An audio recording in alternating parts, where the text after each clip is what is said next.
Europe 1, 8h34. La revue de presse de Natacha Polony. Bonjour Natacha. Bonjour Thomas, bonjour Julie, bonjour à tous. Ce matin, une de vos journaux, allez deviner. Eh oui. Emmanuel Macron. Eh ben oui. L'Est est clair, Emmanuel Macron, l'homme pressé, Les Échos, Le Paris, Libération, Macron, l'auto-entrepreneur, Le Figaro, Macron quitte le navire et torpille Hollande, L'Écho de la Haute-Vienne, bébé Hollande, les crocs. En marche comme Emmanuel Macron. Oui, alors évidemment, il y a d'abord le récit de la démission à épisode. Dans Le Parisien, le titre est explicite. Comment il les a tous bernés.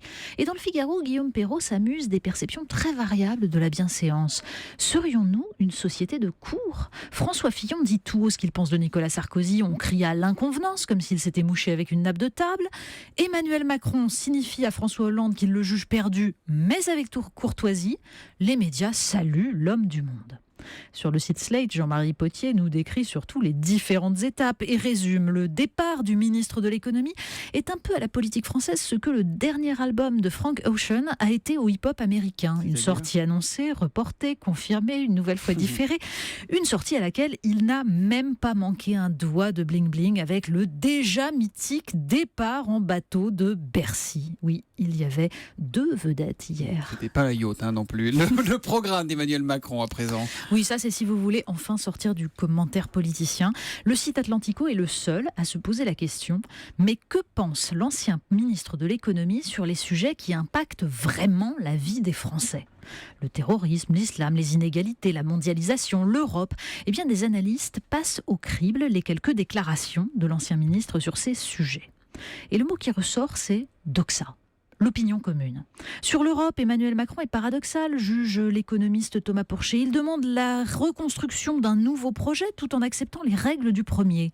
Sur l'islam, nous dit l'historien Guylain Chevrier, il plaide pour un libéralisme qu'il décline comme moderne autour de l'idée d'un individualisme où chacun ait sa place, renvoyant aux spiritualités un rôle d'encadrement moral.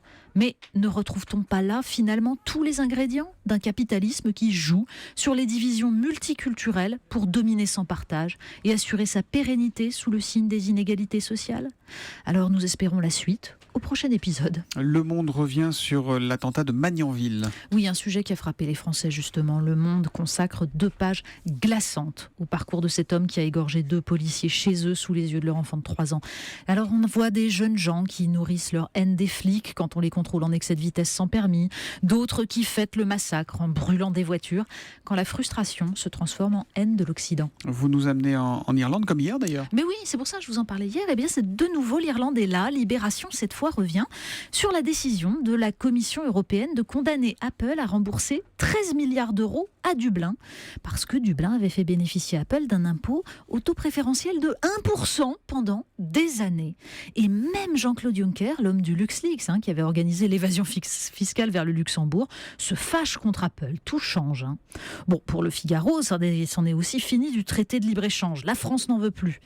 Alors, en fait, tout ne change pas quand même. Le directeur général du commerce extérieur à la Commission européenne explique dans l'opinion que peu importe la volonté des peuples, il faut l'unanimité des 28 chefs d'État pour arrêter la négociation. Ça change, mais on continue. Mauvaise nouvelle, nous avons le QI qui baisse. Oui, ça, ce sont les pages Sciences et Médecine du Monde qui s'inquiètent de la baisse du quotient intellectuel observée depuis 15 ans, alors que celui-ci avait enregistré une progression de 3 à 7 points par décennie durant le XXe siècle. Est-ce que c'est la faute à Pokémon Go, aux perturbateurs endocriniens ? On n'en sait rien. Mais nous prévient Laurent et Alexandre, il faut une véritable enquête pour éviter notre vassalisation par la future intelligence artificielle qui, elle, se développe à grande vitesse.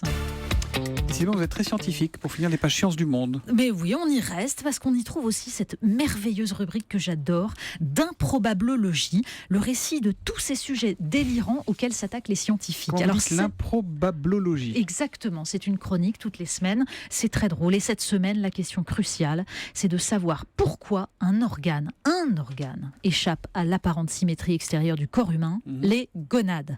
En clair, les valseuses. C'est ça. Mais oui. Si vous ne pouvez pas vérifier cette affirmation immédiatement, écrit Pierre Barthélémy, monsieur parce que vous êtes dans les transports en commun, madame parce que le seul individu mâle à votre disposition est votre collègue Gérard avec qui vous n'entretenez pas les meilleurs rapports, croyez-nous sur parole. Vous saurez donc qu'une étude hongkongaise a démontré que la plus lourde des deux est la plus haute, paradoxalement, et que cela dépend en fait si l'on est droitier ou gaucher. Ah. Mais oui, nous on croyait que la droite, la gauche, tout ça c'était des concepts ringards, et ben pas du tout. Alors malheureusement la seule chose qui valse vraiment en ce moment, ce sont les fidélités politiques, autant à droite qu'à gauche. La revue de presse de Natacha Polony. À demain matin, 8h30, Natacha. À demain.